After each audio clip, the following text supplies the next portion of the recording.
Opa, professor Felipe Fontoura, então aqui a gente vai aprender como que a gente consegue compor funções de agregação. Como assim, professor, funções de agregação com campo? Então, imagine que você precisa realizar uma média das notas do cliente por estado, porque até aqui a gente viu como que a gente utiliza funções de agregação de uma maneira geral, sem filtro e sem informações a mais, informações agregadas, que são muitas vezes solicitadas, porque ninguém, de repente, vai querer, legal, é importante saber aí qual que é a nota média de todos os clientes, mas de repente, quando você tem uma tabela muito grande, eu queria de repente saber a média de notas por estado. Ou seja, eu quero saber, de repente, comparar um estado, por exemplo, Rio de Janeiro, qual que é a diferença da média de nota com o estado do Rio ou o estado de Minas Gerais. Então, para isso, a gente deve utilizar, nesse caso aqui, uma função que você possa agregar, né? Fazer um agrupamento. Então, se a gente for executar, vou parar aqui a apresentação, se a gente for executar essa função aqui, claramente vai dar um erro, né? Então ele está falando o seguinte, olha, que a coluna cliente-estado precisa aparecer dentro de um group by. Já está até dando aqui a letra do erro, né? Então ele falando assim que, ou então usado numa função de agregação, ok? Então, vamos lá, vamos ver o que a gente precisa fazer. Então, como eu comentei, se você tentar executar o código acima, você vai ver que existe um erro. O banco de dados precisa entender por qual coluna que você precisa agrupar. Então, nesse caso aqui, você vai agrupar por estado. E olha só que interessante. Quando você coloca qual é o agrupamento, então ele vai agrupar por estado ou então, de repente, por cidade.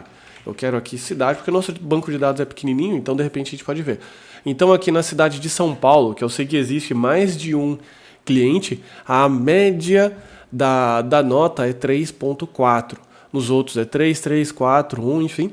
Legal? Então você deve brincar com isso. Então essa é uma dica importante. Você pode colocar mais informações aqui, ó. De repente eu quero agrupar por cidade e estado, né? Só que se você tentar executar, ele vai falando o seguinte, ó, que o estado precisa estar dentro do group by. Então um grande macete que eu passo aqui para você é o seguinte.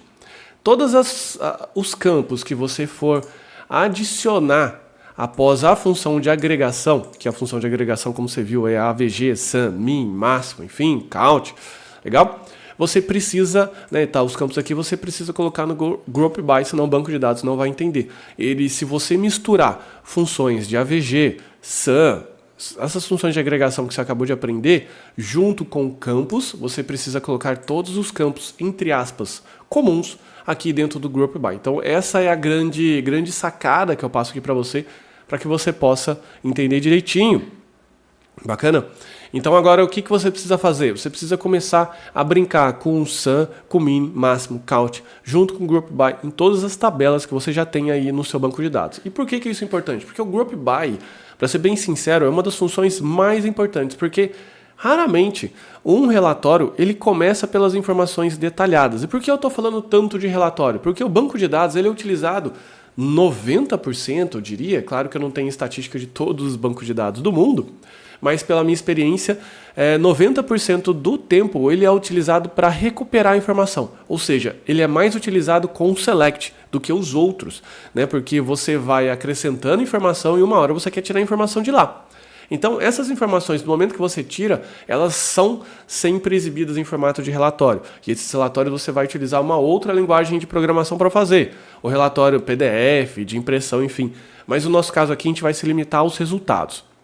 Mas como eu disse, independente do formato de saída do relatório, se vai ser em Excel, se vai ser em PDF, ou se vai ser aqui no próprio Postgres, você precisa sempre começar com as informações do tipo top-down. O que é isso? Informações mais relevantes e resumidas vêm em cima. Porque você não vai fazer com que um cliente seu, de repente, tenha que ler uma listagem completa de clientes para saber qual é o que, enfim, está com a nota mínima. Você vai mostrar a nota mínima, máxima, ou então a média da nota, e depois você vai mostrar um agrupamento, por exemplo, as notas por cidade, e depois você vai mostrar a listagem completa. Então, por isso que o Group By ele é bastante importante para dar resumo, para dar dinamismo à informação que você está sendo exibida. Porque sem esse dinamismo, a pessoa vai ler, experimenta tentar encontrar a informação numa tabela de Excel de 65 mil linhas. Você vai precisar dos filtros, você vai precisar da busca, você vai precisar de uma série de outras ferramentas adicionais.